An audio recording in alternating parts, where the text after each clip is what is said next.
Meus amigos, é o seguinte, a melhor maneira de falar dessa relação é o Inter precisava muito de um Roger Machado e o Roger Machado precisava muito de um Internacional.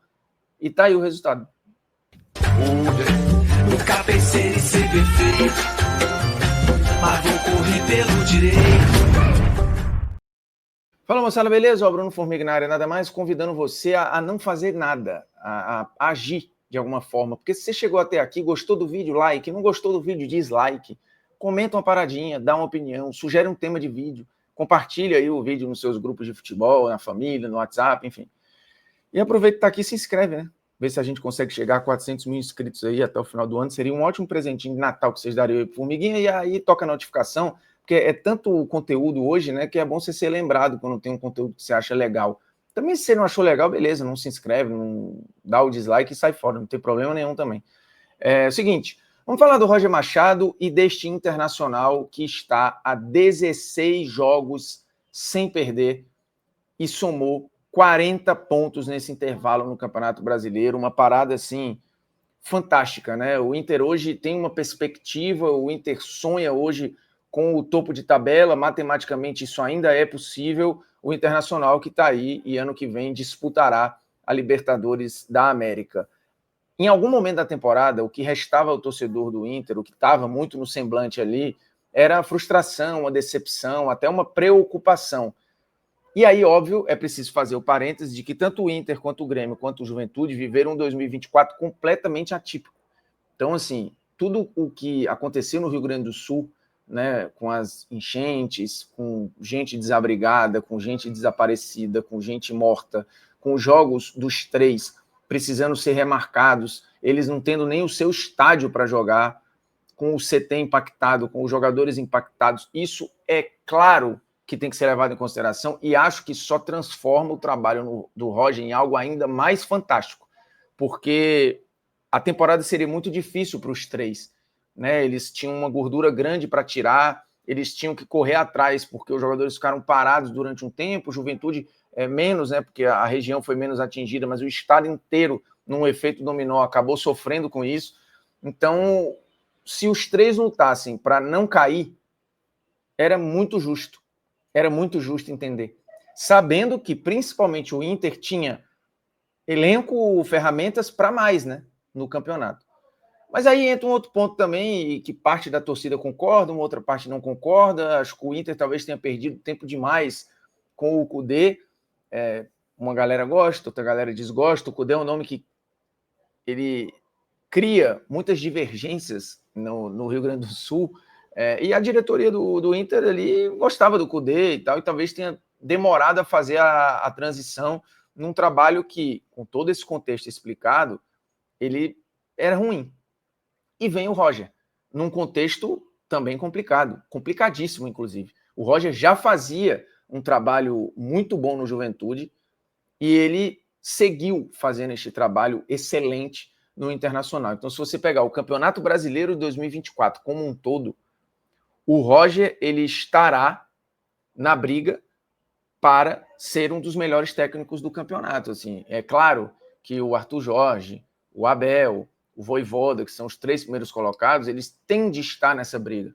Mas eu diria que o quarto elemento, ele quase que obrigatoriamente precisa ser o Roger Machado, que surgiu muito bem no início de carreira, e com um cara muito estudioso e tal, mas o Grêmio dele não virou a chave, apesar de ter sido importante para a transição feita pelo Renato depois, um Grêmio que terminaria campeão da Libertadores, e isso foi reconhecido à época e tal, mas o Roger não se tornou rapidamente o técnico de primeira prateleira que muitos de nós projetávamos. E aí começou-se a se confundir o talento do Roger, como ele era nas coletivas, porque não era claro, e era um momento também que se debatia sobre o tatiquês, a forma do linguajar de tratar o futebol. O Roger acabou entrando nesse bolo aí, e ele não deu o salto, né? Ele teve outros trabalhos ali um pouco decepcionantes, que não engrenaram e tal, e aí tem o 2024, que eu acho que é uma retomada do Roger numa primeira prateleira, como um técnico de fato, assim, que que pode assumir qualquer papel e que vai fazer um bom trabalho entregando normalmente bom futebol. Porque hoje é difícil você olhar para algum time no Brasil, e aí neste momento, estou falando no dia 25 de novembro, de enxergar algum time que jogue mais futebol que o Internacional. Em algum momento do ano, isso já foi o Cruzeiro, isso já foi o Botafogo, né? Isso já pode ter sido o Flamengo num curto intervalo de tempo, pode ter sido o Fortaleza, mas neste momento é o Internacional do Roger Machado. E aí, para você entender o impacto do Roger, eu vou recorrer aqui ao SofaScore, que quando você entra na aba da equipe, né, para você estudar um time em específico, você tem esse gráfico dentro do campeonato para comparar a evolução do time, né? O Inter veio numa queda evidente durante o campeonato todo, e quando o Roger assumiu, estava em viés de queda, né? Tanto que ele chega e a queda continua um pouquinho até este ponto de inflexão aqui, que é fundamental, né? A gente está falando aqui, ó, da 17ª semana do campeonato, ali no início de agosto.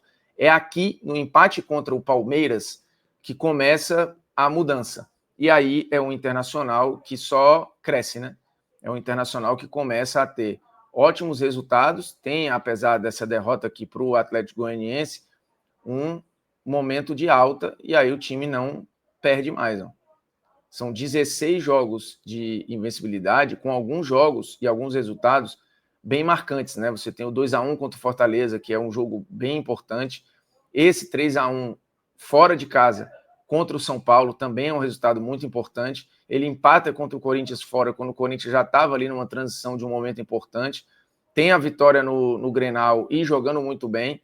Tem o empate contra o Flamengo, que é um jogo em que o Inter joga bem, mas acha um empate no fim. A vitória fora contra o Galo, 3-1, é outra vitória também muito importante. Uma sequência de 2-0 jogando em casa, né, contra Criciúma e o Fluminense. E aí você chega nessa rodada agora, aqui a última, a vitória contra o Vasco, e não está atualizada aqui a vitória contra o Red Bull, né? Num 4-1, assim, muito imponente.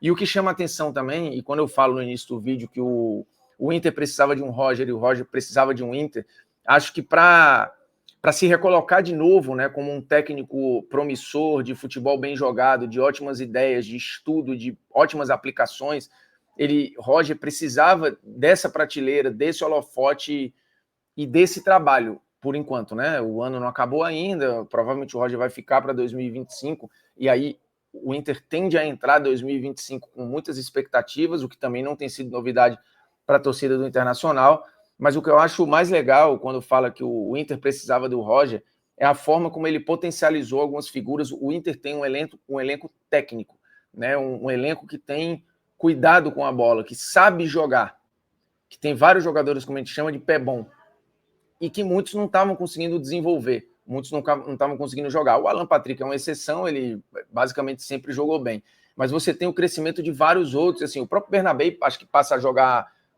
mais e melhor, né? O Wesley tem sido bastante importante também, então, e não só ele, assim, o Borré, né, que parecia uma contratação, caraca, perdida e tudo, andou fazendo gols importantes.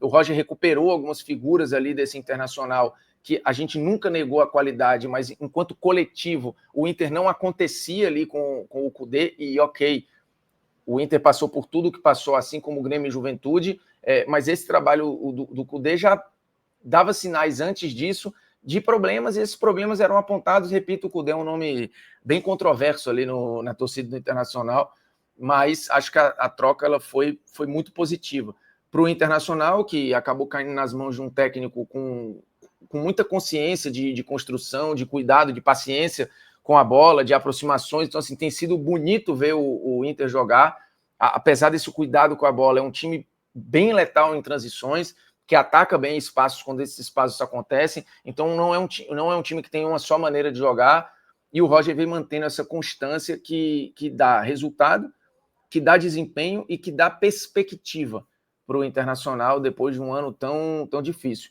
É preciso ser realista, que assim, o Inter pode ser campeão brasileiro, matematicamente pode, mas assim, é muito difícil, mas ele pode. Mesmo, e se não for, o ano do Inter vai continuar tendo sido com um asterisco, por conta de tudo o que aconteceu, mas um ano que termina muito, muito, muito bem. com o torcedor, como a gente já viu depoimentos, tendo o prazer de ligar a TV para ver o seu time jogar. Não é só pela busca do resultado, é porque tem sido legal ver o Inter jogar. Tem sido legal ver as conexões, tem sido legal ver como o time flui e como ele tem variações também, né? Não ataca de uma maneira só, né? O Inter é um time complexo. E o Roger, assim, talvez esteja fazendo o melhor ano da sua carreira, né? Somando o que fez no Juventude, somando o que faz no Internacional. E tudo com muito conceito, sendo muito respeitoso àquilo que ele acredita de futebol. E eu acho que o Inter precisava um pouco disso, assim, uma conexão entre o que pensa o seu treinador e o que dispõe o elenco. Então, neste momento, esse casamento funcionou. Pode terminar com um título que seria gigantesco? Pode, matematicamente pode. Mas o Roger não assumiu o Internacional para isso, né, naquele momento. Se vier, é um bônus. Um bônus. Mas ele já entregou algo que o torcedor do Inter não tinha. Perspectiva e vontade, prazer, né? De ver o seu time jogar. Então, que trabalho faz o Roger Machado, assim, palmas para o Roger, e é muito legal ver um técnico que, desde que surgiu, sempre foi promissor, todo mundo fala do quanto ele entende de futebol. Eu nunca vi um jogador que passou pelas mãos do Roger Machado não elogiar o quanto o Roger Machado entende de futebol e o quanto ele passa isso para os caras. Só que isso não tinha se convertido ainda num trabalho de excelência plena. Talvez isso comece a acontecer nesse 2024 com 2 trabalhos conceitualmente muito bons, Juventude e agora o Internacional. Sorte do torcedor do Inter que tem o Roger para chamar de seu treinador.